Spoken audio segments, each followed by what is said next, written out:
Hello, everyone, and welcome to another inspiring episode of Build with Sophia, the podcast where entrepreneurship and leaders learn more about their daily activities. Today's conversation is unlike any other we have ever had before. It's a story of courage, faith, and the incredible strength of human spirit. Today's guest is Jay Sachel. Jay is an entrepreneur, speaker, and author whose life has been marked by extraordinary challenges and unwavering determination. He has survived multiple deaths, near death, experienced and endured 73 surgeries, and continued to inspire others through his message of hope and personal responsibilities. His philosophy is simple yet powerful. If it is to be, it is up to me. Jay believes every obstacle prevents an opportunity to grow stronger and remind us that no matter what life brings, it's always too soon to quit. Jay, welcome to Build with Sophia. Hey, Sophia, glad to be here, young lady. I hope I can answer your questions to help other people. Thank you. Jay, you have experienced multiple near-death experience, 70 surgeries, and now live with paralysis. Looking back, what has been the greatest lesson life has taught you? That it's just always too soon to quit. You need faith in God and prayer and keep moving ahead. You're not here by mistake. God put you here and He expects you to work for Him. And that I just know that I'm still moving around. I'm still thinking, I'm still doing. So I have to be thankful for that. And all the stuff I've been through just proves to me that to be even truer. And everybody really needs to understand that, they've got the strength to do whatever they want because the Lord gives it to you. But you have to act on your own behalf to make it happen. Your motto is, it is always too soon to quit. Can you share where that philosophy came from and how it has carried you through your toughest moments? I think a lot of it, Sophia, is just what I went through, experiencing all those issues and the paralysis and looking back, what great lessons in life. And that is, be responsible, be helpful to other people, and knowing so that it's just always too soon to quit, because I think we all go through certain things. Even as a child, you nurse from your mother's breast or you nurse from a bottle, but eventually you start to eat soft food, then hard food, and then you go out and eat or you cook at home and you make your stuff. And not only are you eating it, you're baking it or making it and then eating it. So it's always too soon to quit. Realize that you're going to change, and whatever age you are, Sophia, or your listeners, they are going to get older and they're going to change along the way. And realize that there's nothing they can do to stop time. Time is always going to keep marching on. And so it's just always too soon to quit. I've seen a lot of people stop trying or stop. They just quit right before they could have had the problem solved or the project completed. And they just don't have that drive. And so maybe part of the answer is do some things that you like, help people a lot. And you'll realize that, being that it's always too soon to quit just comes naturally. And you realize more and more that you do get good things out of it. And I always reflect and think, I'm just going to get better the more I try. And the more I try, I'm just not going to quit. So it's always too soon to quit. Many people facing setback asked, why me? You said we should ask, why not? Can you explain that mindset? That's a good one. I think it's just that the why not is, if for an example, and you can take this a lot of different ways, Sophia, but for example, if you're going to go get your driver's license, I presume that you probably have to take a vision test. They check your eyes to make sure you can see something. That you have to take a written test to understand road signs and all that. Then you take a driving test with an instructor or a licensed, person to do it. And that's all up to you. I can't get Sophia's driver's license for her or for anybody else. That's up to them. So it gets back to me. Or when somebody says, hey, do you think we should try building the next house this way? I might say, well, why not? The guy's got a good idea. He's got a plan. And why not try it? The worst you're going to do is maybe not get it done correctly or that way, but that can be fixed. And then you've learned a lot in the middle. So that's just, why not? Why not go ahead and try it? It's kind of like saying, what if? What if I did this? Or what if I did that? And just try it. Just keep trying different directions. And pretty soon you're just saying, why not? Why not try it again?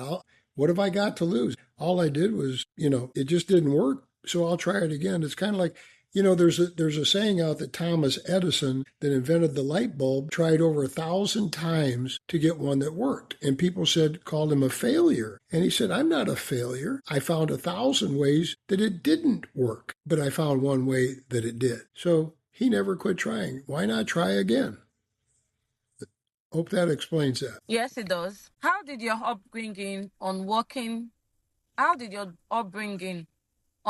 farm and your time in the Marine Corps shaped the person you have become today? That's, I think, pretty easy. I personally went through I saw everything from a young little boy. I don't ever remember not being out with the cattle or on a tractor or something outside. And so I understood the sense of urgency, because you see the cycle of life, from when you plant your crops to when you take care of them in the summer to when you harvest them in the fall, or when you bring cattle in that are young cattle, they're small, and they get bigger and bigger and bigger. And that's over time. And they get sent off to market. So I think that my upbringing showed me the value of responsibility and ownership, and the fact that life continuously changes and nothing is ever the same. Nothing. Even if it's one of the great pyramids in Egypt, the sand and the wind and stuff have worn them down over the years. They're still there, but they're not brand new. And so, I think that I had a very good upbringing of honesty, hard work, responsibility, showing up not on time, but before time. And so you're always ready to go and get things done and take the initiative to try other things to help people always. But then the Marine Corps just pounded that into my head stronger, and it made me more aware of how strong you can be when you work together. It's like when I was a kid, things were different. It's a different age now. But you used to know your neighbors. You knew your friends down the road, or people that you didn't really know them, but you knew who they were. And today, nobody seems to know anybody, and it's not a community effort anymore. It's more like you've got to work at it yourself. But I think the Marine Corps just brought out a lot of what I was raised with, and then made me realize that I need to be helping the man in front of me, behind me, to my left and my right, whether it's combat or looking for some other way to help them with their project, and they're going to help it with me, because it's a brotherhood. And that's what life really is. When you help each other, it's a sisterhood, a brotherhood of a lot of people coming together to do good. You have spoken openly about the importance of personal responsibility. How can people stop waiting for circumstances to change and begin taking ownership of their future? I believe the answer lays in the fact they just need to get up and do something. You can't stop waiting for circumstances to change. They may never change. And so what are you going to do to think outside the box and make that change? And it's like dreaming of something you want to do and having a vision, Sophia, is have that dream, have that vision, have that thing you want to do, but take small steps. And to help people, stop waiting for the circumstances to change, as you said, and start taking ownership of their future, start taking small steps to improve yourself. Nothing happens overnight or in one day. It's like when you were a child, again, you nursed for a while.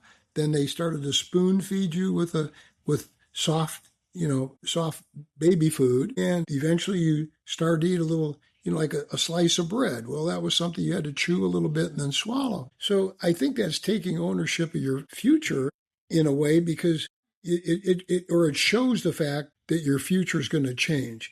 And you can't just stop and wait for it. You have to take the ownership and say, hey, if it is to be, it's up to me. I'm going to go ahead. I'm not going to wait for Sophia to call me to tell me if she's going to go help do my grocery shopping. I'm just going to go do it myself. And people have to develop, I think a lot of it too, Sophia, is just words like courage, grit, determination, perseverance, discipline, consistency, always acting on it. But get up and go and do something every day. And prayer. I get back to that again. God put you here to succeed, and he wants the most for you. So I think that's pretty much what I'd go with. I think that's how you can take ownership of your future. Don't wait for other people to hand it to you. You have to go do it. Faith has clearly played a significant role in your life. How has your faith influenced the way you faced suffering and recovering? I believe that my faith in an all-powerful being and being a Christian, would say that's God, and Jesus walks with me. I didn't really realize how important it was till after I broke my neck and I died my third time. And there were so many prayers said for me so much of the time that it uplifted me. I could feel that uplifting, maybe not while I was at physical therapy or occupational therapy, and I could see incremental changes, just little tiny changes during the week. But when so many thousands of people were praying on Sunday for me, it seemed like I got more back. Maybe if during the week I got 1/10 of an inch back, and on the weekends I got 1/4 of an inch back, it was 2.5 times on one day than I did all week. So just having the faith, it's like when they told me I wasn't going to ever walk again, I had the faith I could. I believed I could. I had the complete 100% belief and believing that was going to happen. And it proved to be true. I didn't run. I didn't want to run. I just wanted to walk. And I had to use leg braces and crutches and canes. And it took many months to do it. But I had the faith, and I could see the end result that I was going to be able to walk way before I could ever move my legs. And I think that God being with me and the prayer and never giving up and working at it and never ever quitting, that's how my faith influenced getting through suffering. I know it's there and it's in me. It's not just going to go away. You have to accept that or surrender to it and admit, hey, I've had 15 back surgeries and they're very painful and it hurts all the time, every day, all the time.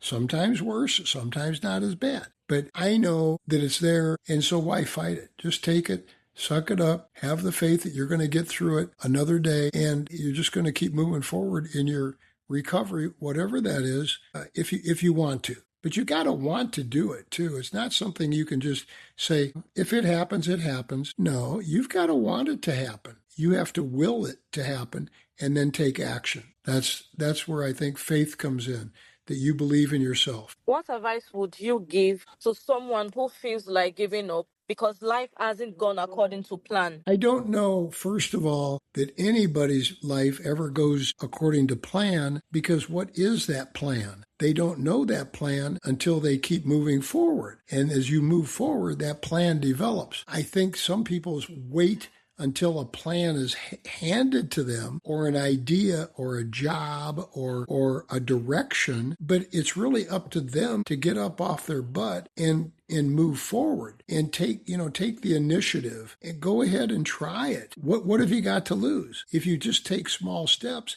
and it isn't going to work out, stop taking small steps. That's real easy. You just don't have to move that next little bit. Change your direction a little bit. But don't give up because, you feel like giving up because life hasn't gone the way you wanted, because that's a feeling. But is it really true? A lot of times it's like if you say to somebody, I feel like it's going to rain out, but it doesn't. Or I don't feel I can get this job because they're not going to think I have enough qualification. If you believe something to be true, it's most likely true. If you believe something not to be true, it most likely isn't. But you've got to believe and get up and move forward. Say a prayer, and say a prayer often. It's just like I quite often, as I'm approaching something that's difficult, is God, please help me understand this so I do what's right. And sometimes it works out and sometimes I struggle at it. But it's never quitting. It's believing that you are here for a purpose, and maybe that purpose hasn't shown itself to you yet because you haven't moved into it far enough yet. I'll bet you that Sophia never thought anything about podcasting and probably didn't know what it was 10 years ago, maybe not even 5 years ago. So how can you say that she would give up because life hasn't gone the way she wanted? Then she discovers podcasting.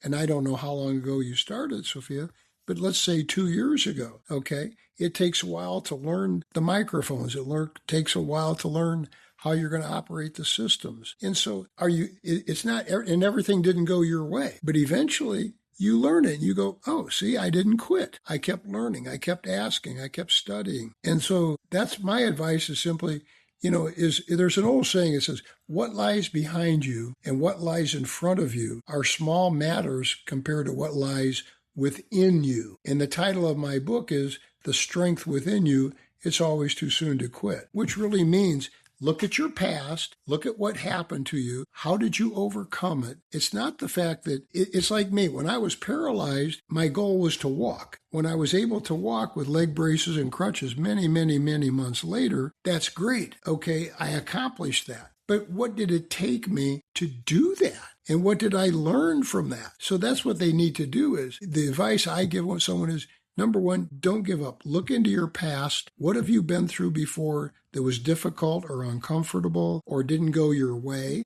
And what did you do to overcome that? Or what did you do to move ahead? And then use that for your future. And it is a strength within you. You have built businesses while overcoming personal challenges. What leadership lessons have been most valuable throughout your entrepreneurial journey? I think the biggest lesson I've learned in 76 years is never quit trying. Never quit trying, ever. Always move ahead. And if you want to move ahead the way you want to move ahead in the direction you want to move ahead, then talk to the people that are the people you want to be around, the people you want to emulate, the people you want to be like. If Sophia wants to be a good podcaster, look at other podcasters. What are they doing? Questions they're asking. How can you do that? So I just think it's never quitting. It's looking for answers to keep moving ahead. And those answers come from 1,000 different places. Sometimes it's people, sometimes it's books, sometimes it's experience. But my final thing that I learned the most is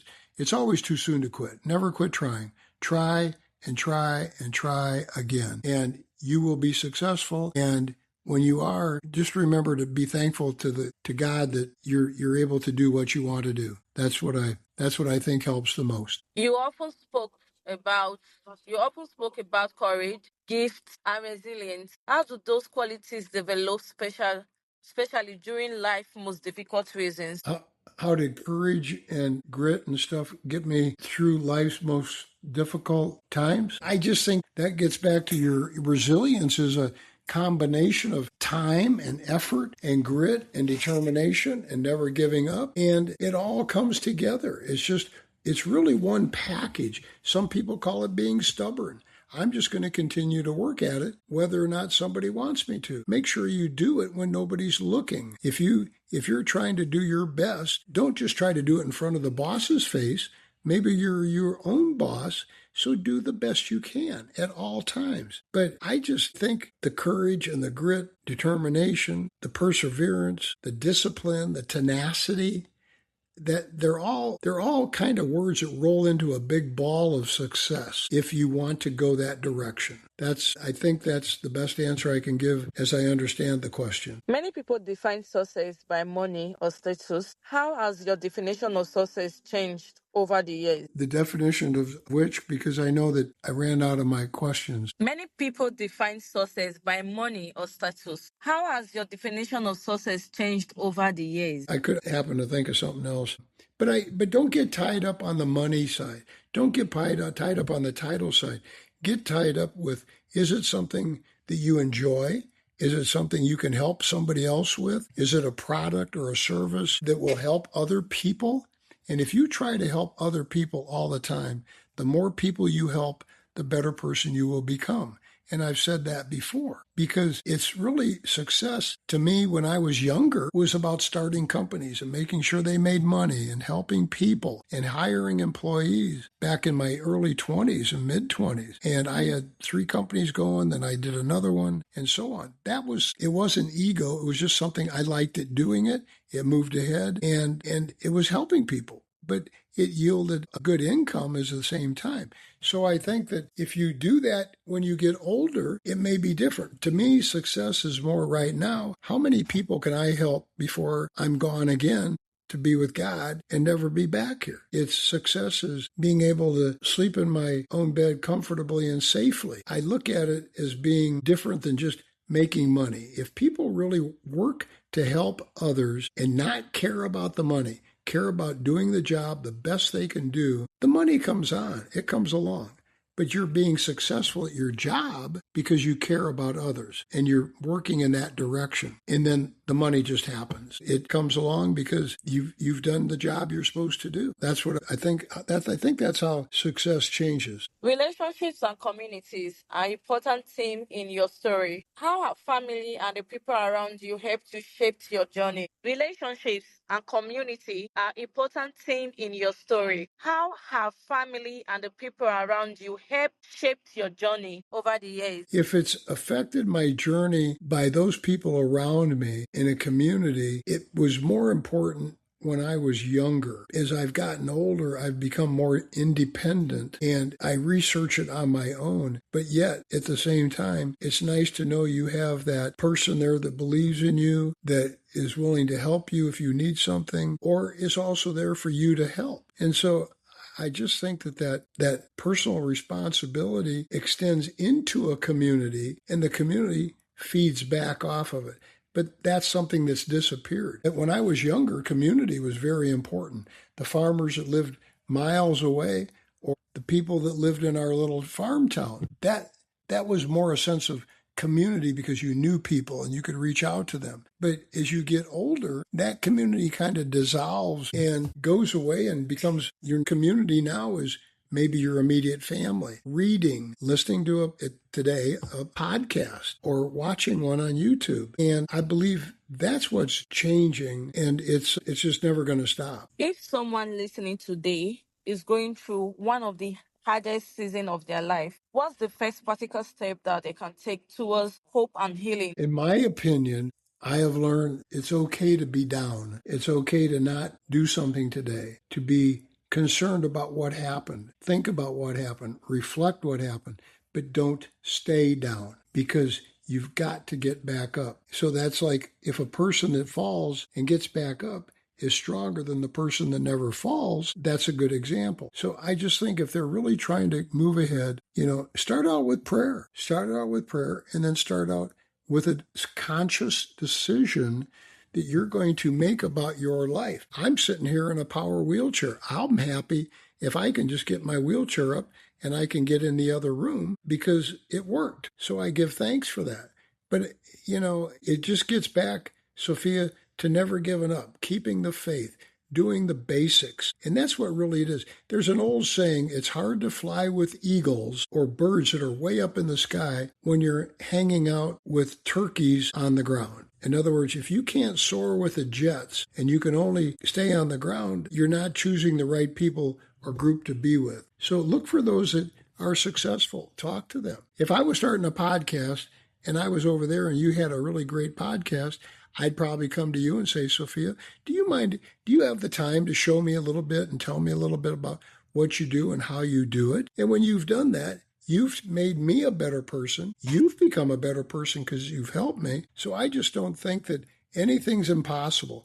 Get it out of your mind, overcome it, move forward, and just don't quit. It's there again. It gets back to believing in yourself, believing others are there to help you, being around those people. If you want to be around the bad people, hang out around the bad people. You're not going to be a good person. If you want to hang around the good people and be a better person, find those people that are good. So it's always a choice. Do I do this or I do that? And once you've made that decision, you are a product at any time in your life. Today, for me, for somebody that's listening that's very young or very old, they are a product of choices they've had and the decisions they've made. So in the morning, if you wanted to drink a glass of water on one side and had the choice of a can of Coca-Cola on the other side, and you always chose Coke, you would wonder, why did you have diabetes? Why is your stomach rotten out? What's happening to my body? Well, it's because you weren't drinking something that was good for it. It was always sugary Coca-Cola instead of being with all the poisonous stuff in it. But you could add a glass of clean, good, fresh water, and that's what it takes. So make those good decisions. Looking back over everything you've experienced, is there anything you would like to tell your younger self? I'd probably tell my younger self, you're going to do a hell of a good job throughout your life by continuing to try as you have, by continuing to be responsible like you are, continuing to take the initiative and move forward when everything else looks bad and not quitting. I just think I would congratulate myself and tell myself that's what I need to do to make it where I need to go. That's what I would do. What does building a meaningful life mean to you? It just simply means to me, are you doing what you should be doing in the eyes of God? Are you really doing that? Are you helping others? Are you doing the best you can do? That's a meaningful life. Accomplishing what you set your mind out to, moving forward, and all that time helping others become better people, helping other people succeed in the direction they want to go. It's all tied in together. That's meaningful. When you sit around and don't do anything or complain about something, don't take action, don't make anything happen, you don't work a product or a service or help anybody, you're useless. It's very unmeaningful. It doesn't do anything. It doesn't mean anything. So what you're doing right now is meaningful to the people that is listening because they're maybe hearing some words of thought or advice to get up and get moving and even but take little steps. That's what I think a meaningful life means to me, is helping others. And it's nice to hear when somebody says, wow, you did that? How did you do that? Well, it's because you wanted to do it, you found out a way to do it, and you didn't quit working at it till it was done. That has meaning to it. So henceforth, meaningful life. DJ, how can our listeners connect to you Well, after now? if someone I've got my book that's out is a very good book. It's doing very, very well on Amazon. It's called The Strength Within You. It's Always Too Soon to Quit. And it should have a website in there to contact me, but my website is called neverquittrying.com. Neverquittrying.com with two T's for quit and trying. Neverquittrying.com. And there's some information in there. I've got the website being updated here in a couple of weeks, but at the bottom there's a little form and they can fill it out. I had a couple of questions from a podcast last week, and they came out of Nigeria. And one of them was starting a business, and he explained it to me. And the other one was asking, he's running into some problems. And he asked me, what did I think and what would I do? And not that he's going to do it, but what would I do? So you understand that you're trying to reach out to people that have been through it before. But that's how they can get a hold of me, through my website, neverquittrying.com, and pick up a copy of the book, read it. I think it'll be inspirational and motivational to those people. Thank you. Jay, thank you so much for sharing your incredible journey with us today. Your life reminds us that while we cannot always control what happens to us, we can choose how we respond. So everyone listening today, this conversation encouraged you, and I invite you to connect with Jay and learn more about his work and his messages on how life has taught him to encourage himself throughout his journey. Until next time, keep moving and keep believing and keep building. This is Build with Sophia.